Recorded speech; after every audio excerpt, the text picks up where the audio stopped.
Buckle up for a jaw-dropping, heart-pounding story of injustice, racism, and ultimate triumph that'll leave you speechless. In a world where prejudice tries to steal the spotlight, one black boxer's fight for redemption in the ring will inspire you to cheer for the underdog. This isn't just a boxing match. It's a battle against corruption, a racist referee, and a system rigged to crush dreams. Will the knockout prove who's the true champion? Stick around to witness a story of courage, resilience, and victory that'll tug at your heartstrings and ignite your soul. Before we dive in, smash that like button, hit subscribe, and drop your city in the comments below to join our community of truth seekers. Let's get into this unforgettable tale of a fighter who refused to be counted out. The year was 1987, and the small town of Flint, Michigan, buzzed with anticipation. The local boxing arena, a gritty, sweat-soaked relic of better days, was packed to the rafters. Fans clutched their tickets, their cheers echoing for Jamal the Hammer Carter, a 24-year-old black boxer with a dream bigger than the odds stacked against him. Jamal wasn't just fighting for a title tonight. He was fighting for respect, for his family, and for every kid in Flint who'd been told they'd never make it. Jamal's story wasn't one of privilege. Raised in a neighborhood where gunshots were lullabies, he found salvation in the ring. His father, a factory worker who'd lost his job when the plants closed, taught him to throw a punch with purpose. "Hit like you mean it, son," he'd say.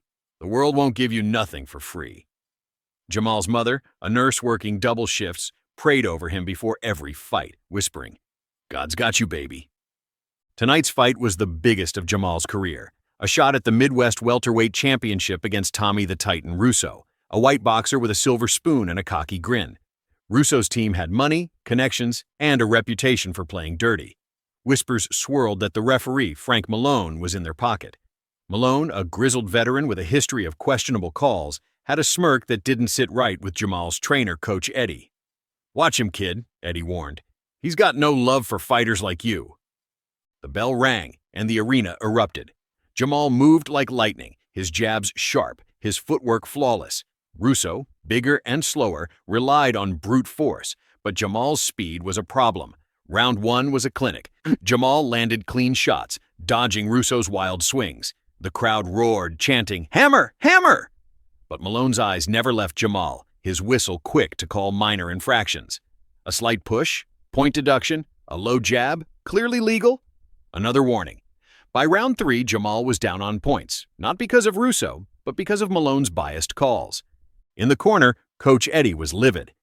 "This ref's cheating you, Jamal. He's trying to rob you blind." Jamal's chest heaved, sweat dripping, but his eyes burned with fire. "I ain't losing tonight, Coach. Not to Russo, not to Malone, not to nobody." His mother's prayers echoed in his mind, and he thought of his little sister, watching from home, believing in her big brother. This was bigger than a belt. It was about proving the world wrong. Round four was a turning point. Russo, emboldened by Malone's favoritism, got sloppy. Jamal saw his chance. He ducked a haymaker and landed a vicious uppercut, sending Russo stumbling. The crowd leaped to their feet, but Malone stepped in, claiming a foul. The arena booed, beer cups flying. Jamal's heart sank. Was this how it ended? Cheated out of his moment? Back in the corner, Coach Eddie grabbed Jamal's face. "You hear that, crowd? They know you're the champ. Don't let this racist ref steal your destiny. Fight smart, fight hard, and knock him out." Jamal nodded, his resolve steel. He wasn't just fighting for himself anymore. He was fighting for every black kid who'd been counted out, every dreamer told their skin made them less. Round five began, and the tension was electric. Russo, sensing victory, came out swinging. But Jamal was a man possessed. He bobbed, weaved, and landed a combination that rocked Russo's head back. Malone's whistle stayed silent. Too many eyes were watching now. The crowd's roar was deafening, a wave of support carrying Jamal forward. He could feel it. The moment was his. Then it happened. In the final seconds of round six, Russo lunged, overconfident. Jamal saw the opening, his father's voice in his ear. "Hit like you mean it." He unleashed a right hook with every ounce of his soul. The punch connected with a crack that silenced the arena. Russo hit the canvas like a felled tree, out cold. The knockout was undeniable. But Malone hesitated. The crowd held its breath as he stood over Russo, counting slowly, his eyes darting to Russo's corner. Was he going to cheat again? The arena exploded in chants of, "Jamal! Jamal!" forcing Malone's hand.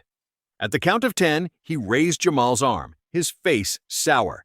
The underdog had won, not just the fight, but the war against injustice. The arena erupted in celebration. Jamal's mother rushed the ring, tears streaming as she hugged her son. Coach Eddie lifted the championship belt, screaming, "That's my boy!" Fans chanted Jamal's name, their pride drowning out the bitterness of Malone's bias.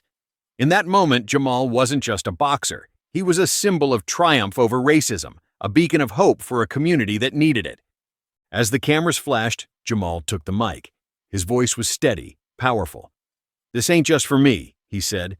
"This is for Flint. For every kid who's been told they ain't enough. For every fighter who's faced a rigged game and kept swinging. We don't quit. We rise." The crowd roared, and even some of Russo's fans clapped, moved by his heart.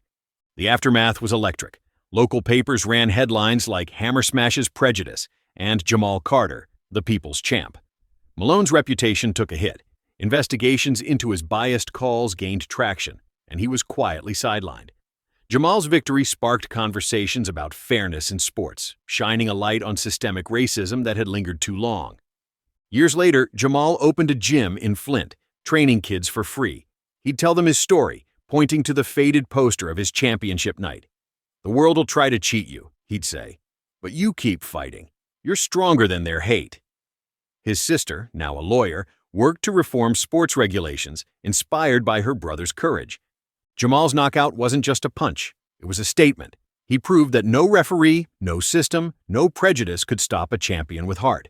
His legacy lived on, not in belts or headlines, but in the kids who laced up gloves, believing they could be more. What a story of redemption and resilience. If Jamal's fight moved you, hit that like button, subscribe, and share this video. Drop your city in the comments. Let's see where our champions are watching from. Stay tuned for more inspiring tales of triumph over injustice.